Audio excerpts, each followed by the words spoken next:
Sir நீங்க சொன்னீங்க அதுல நீ அப்படில சார் எனக்கு ஆசை உங்களுக்கு தெரியுமா? படிச்சிருக்கேன் அப்படி எனக்கு நண்பன். அப்படி எனக்கு ஒரே ஒருத்தர் தான் அரசியல் ஆசான் எல்லாம். அது என் தலைவன் பிரபாகரன் தான். அவர் முத்துக்குமார் சக எங்களோடு வந்த சக பயணி இவர் சக அவர் மேலே எப்போவும் நமக்கு மதிப்பு உண்டு. அதை போட்டுக்கொண்டு தான் இருக்கும். அது அப்படி இது பண்ண முடியாது. கட்சியில் இருந்த எல்லாருக்குன்னா ரொம்ப கஷ்டம். இப்போ எங்கள் மாமா சாகுல் இதோட பங்களிப்பு, அப்போ தம்பி ஒவ்வொருத்தருடைய பங்களிப்பு, எங்கள் அப்பா மணிவண்ணனுடைய பங்களிப்பு, அப்படி ஒவ்வொருத்தையும் போட்டுக்கிட்டே இருந்தோம்னா ரொம்ப கஷ்டம். அது அந்த நினைவை மனசில் சுமந்துக்கிட்டு கனவை நோக்கி பயணிச்சாங்க. புரியுதா உங்களுக்கு? அடுத்த ஒரு கொஸ்டின்.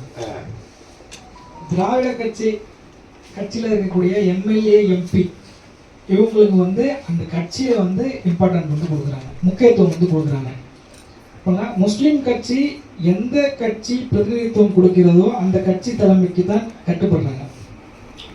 முஸ்லீம் சமூகத்தை பொருட்டாக கூட மதிப்பதில்லை அவங்க. இப்போ அந்த கட்சியில் அதிமுக இருக்கிறவங்களுக்கு தான் வந்து இம்பார்ட்டன்ட் வந்து கொடுத்து இது பண்ணுறாங்க. ஆனால் அவங்க சமூகத்தை மதிக்கிறதில்லை. இப்போ முஸ்லீமாக இருக்காங்க, அந்த கட்சியில் இருக்காங்கன்னா அவங்க என்ன பண்ணுறாங்கன்னா தன் கட்சிக்கு மட்டும்தான் ஒர்க் பண்ணுறாங்களே தவிர சமுதாயத்தை வந்து ஒரு பொருட்டாகவே கருதுறதில்லை.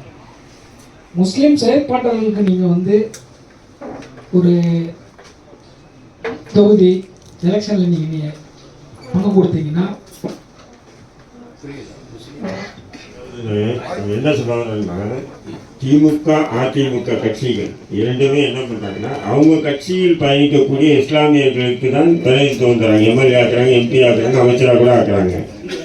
ஆனால் சமூக செயற்பாட்டாளர்களுக்கோ அல்லது சமூக அமைப்பினுடைய நிர்வாகிகளுக்கோ இப்படி ஒரு வாய்ப்பு கொடுக்கறதில்லை.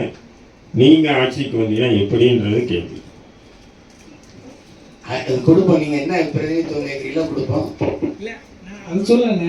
இப்போ வந்து அவங்க நான் என்ன சொல்றேன்னா, இப்போ அமைப்புகள் வந்து 1-2 தான் கொடுக்குறாங்க.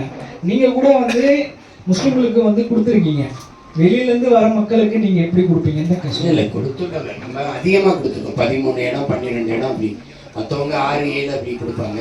அது திமுக கூட்டணிக்கு கொடுப்போம். அது சொந்த கட்சியில் 3 இடமோ 2 இடமோ இருக்கும். நம்ம 13 இடம் கொடுக்குறோம்.